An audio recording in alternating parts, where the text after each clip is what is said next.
Sa oled see, mida mõtled ja ütled. Me loome oma sõnade ja usujõuga oma elulugu. Kui sa usud, et nii on, ükskõik mis, siis on sul õigus. Ja kui sa usud, et nii ei ole, ükskõik mis, siis on sul jälle õigus. Sul on alati õigus, sest sa lood ise oma tõde oma mõtetega ja väljaütlemistega. Eesti kirjandusklassika Tee tööd ja näe vaeva, siis tuleb armastus on ilmselt üks enim tsiteeritud väljendeid läbi aegade. Kuna Tammsaare kirjeldas 10 erineval moel just füüsilise töö tegemise raskust, lausa selle all ägamist, siis on tekkinud seos armastuse ja vaevarikka töö vahel. Et armastuse ärateenimiseks tuleks justkui rasket tööd teha ja vaeva näha. See on üks põnevamaid käibefraase, sest minu arvates on tegelikkus täpselt vastupidi. Kõik, mida sa tegema pead, on iseennast armastama. Seda armastuse tunnet enda sees hoidma ja teistega jagama. Suhtlema armastuse tundega lähedastega, tegema igapäevaseid tegevusi armastavas tundes. Sest kui sinu tegudes on armastus, siis võib vaevanägemise asemel hoopis naudingud ja kerguse valida. Ja seda saab laiendada ükskõik millisele tegevusele, kas või hommikusele rutiinsele hambapesule, sest sa valid, kas see on tüütu tegevus või oma keha eest armastavalt hoolitsemine. Torisevale naabrimehele tere öeldes, lohutuseks, sa veedad temaga hetke, aga tema peab iseendaga olema terve elu. Tööülesandeid tehes, mis meid mugavustsoonist välja juhatavad. Arengut ja elukirge kogeme üksnes mugavustsoonist väljas. Kui sa tõesti usud, et kannatamine on sinu jaoks, siis palun väga, kasuta võimalikult palju vanasõna, kes kannatab, see kaua elab. Mäletan, kuidas juba teismelisena tundsin selle ütluse osas suurt trotsi, et mis mõttes peab kannatama, kes seda minu eest otsustas. Minu arvates oli ikka nii, et kes kannatab, see elab kannatades ja kes valib kannatamise, see jääbki kannatama.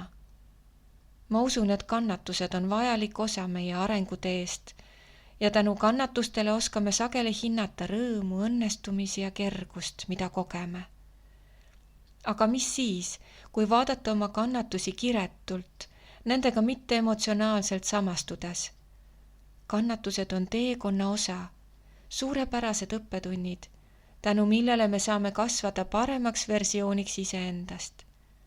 Kannatus muutub kohe, kui muudad seda, millise tähenduse sa sellele annad. Pill tuleb pika ilu peale. Ka seda ütlust kuulsin oma lapsepõlves palju, sest liiga palju naerda ja rõõmustada polnud tavaks. Kohati peeti seda isegi ebaviisakaks. Aga mida hing ihkab? Mulle tundub, et hingel on suures plaanis soov hõisata ja heliseda. Siis kogeme õndsust ja õnnetunnet. Seda tuleb endale lihtsalt lubada. Nii et olgu siis ilu võimalikult pikk ja tulgu pika ilu peale võimalikult palju pille.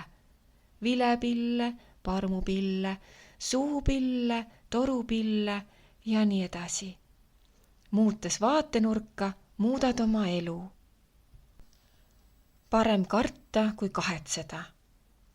Selle vanasõna puhul tuleb kindlasti lähtuda mõõdukusest, sest mingis osas alalhoidu võib olla ellujäämiseks vajalik. Siiski on mul tunnetus, et see on laialt levinud elustandard ning sellesse uskudes jäetakse paljud asjad tegemata, paljud otsused otsustamata, paljud võimalused kasutamata. Aga mis siis, kui pöörata see uskumus ümber nii, et kahetsema ei peaks ühtegi asja, mis tehtud, vaid ainult seda, mis tegemata? Mulle tundub, et niipidi sõnastuses on elurõõm, elu jaatus ja usalduses erinevate kogemuste vastuvõtmine. Milleks ette karta, kui tulevik saabub üks päev korraga? Tasub olla siin ja praegu ja valida kogemiseks just seda, mida arvad end väärivat. Valik on sinu. Me teeme igal hetkel valikuid. Mustvalgelt vaadates valime musta või valge. positiivse või negatiivse, ja valime luua tähenduse ükskõik millisele olukorrale alati ikka ise. Kui sinu suhtumisest sõltub alati see, millist elu sa elad, siis mille sa valid? Olla õnnelik või õnnetu, rahul või rahulolematu, teadlikult või automaatselt tegutsev. Jah, valik on alati sinu. Arendavaid ja südamega tehtud valikuid.